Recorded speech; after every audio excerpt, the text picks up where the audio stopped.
Set in Spain during the early 1940s, The Spirit of the Beehive was Spanish director Victor Erice's masterpiece and considered by many the greatest Spanish film ever made. With Spirit of the Beehive, Victor Erice not only attempts to capture the historical trauma of the Spanish Civil War, but also the bleakness and morbid uncertainty of a nation's identity under fascist control, all told from the perspective of children.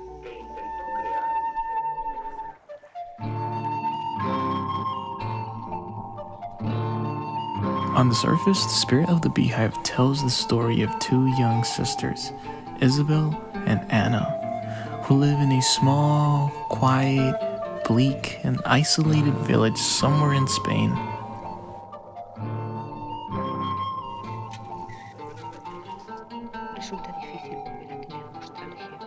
The sisters live with their loving but silent mother, who spends most of her time writing letters to a faraway lover in the war.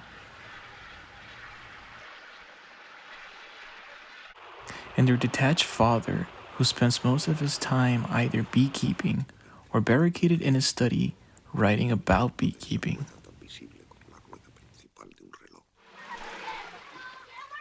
After a traveling cinema company comes to town, and the two sisters get a chance to watch the 1931 Frankenstein film in an old shackled building in town, Anna, the younger sister, begins to grow curious about ghosts and spirits.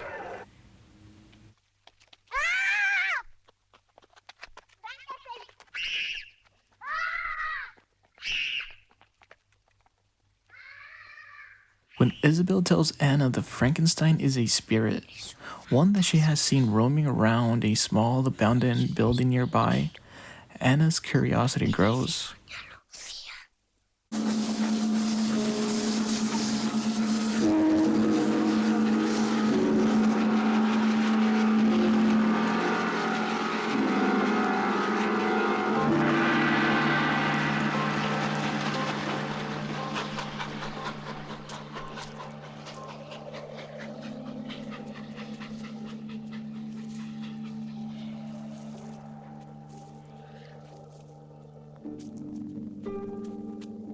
One day, as a fugitive soldier from the war escapes and makes the old abandoned building his hideout, Anna goes to the building and ends up coming across the hiding man.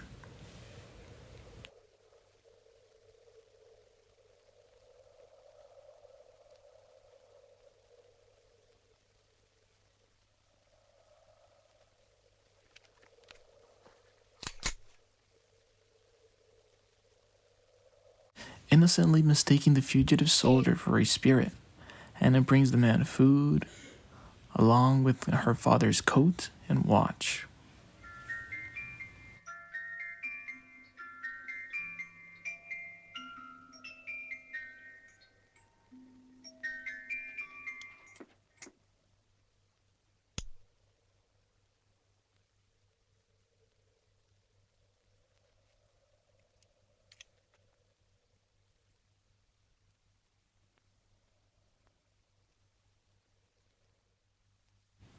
When the fugitive soldier is discovered, he is shot and killed.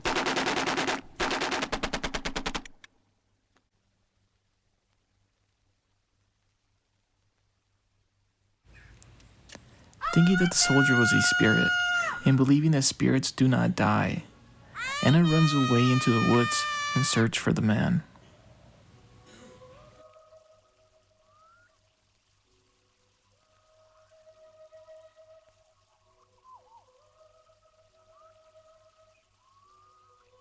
In what is obviously the most striking scene in the film, as Anna wanders through the wood, she encounters none other than Frankenstein.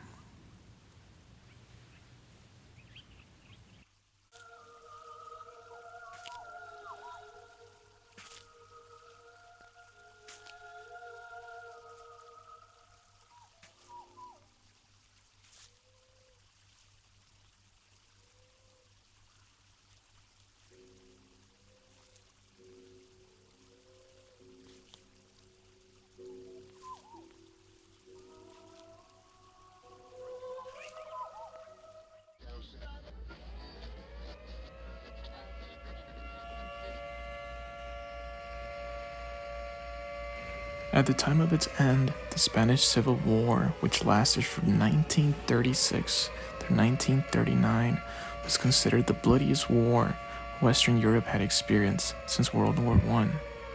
The victor of the war was none other than Francisco Franco, the ruthless dictator who would not loosen his grip of Spain until his death in 1975. In his 36-year reign, a reported 1 million political prisoners died at the hands of his government. In the early 1970s, as rumors of Franco's deteriorating health began to spread and echoes of revolution began to reemerge, the regime sought to use film as a weapon for propaganda.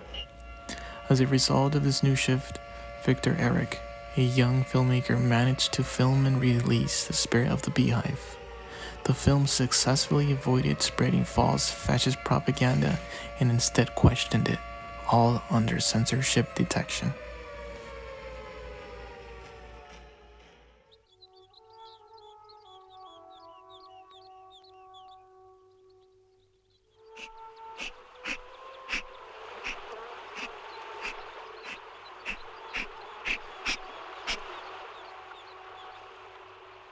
When we begin to dive deeper within the film, we begin to discover the trauma of a family as a stand-in for the trauma of an entire nation.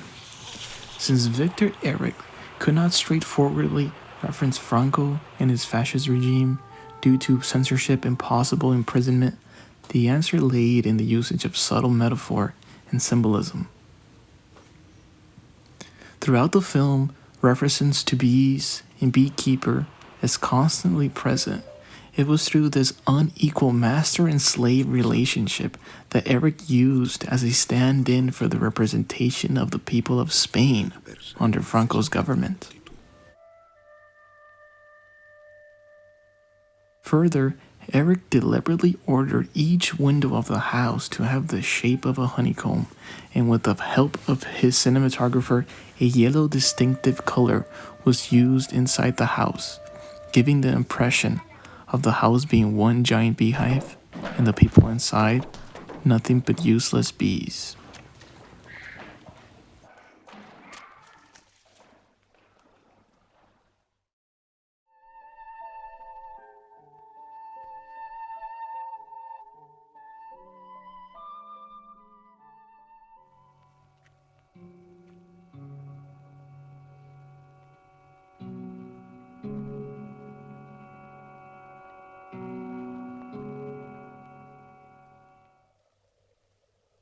As war and uncertainty looms throughout the film, it is the children who are the most affected. Anna, the younger child, escapes into fantasy.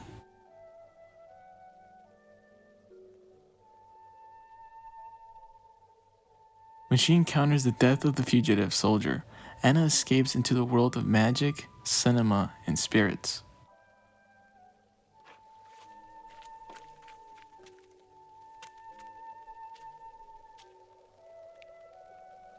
Ana.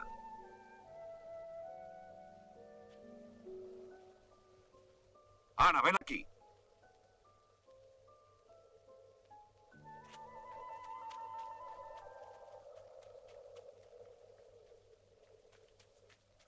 Ana! In order to make sense of death, Anna runs away from trauma and instead imagines herself as a little girl from the movie, which explains why she sees Frankenstein so vividly.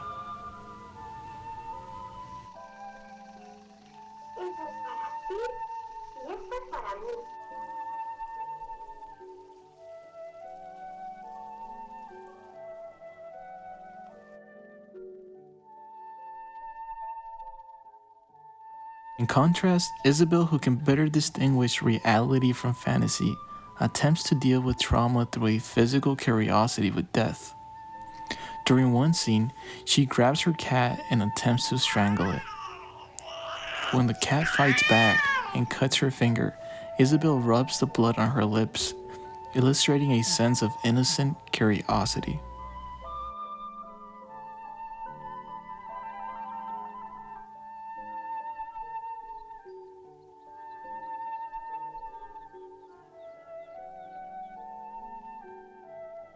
In a different scene, Isabel plays a prank on Anna by throwing herself on the floor and pretending to be dead. It is through this physical act that Isabel acts out her abstract understanding of death.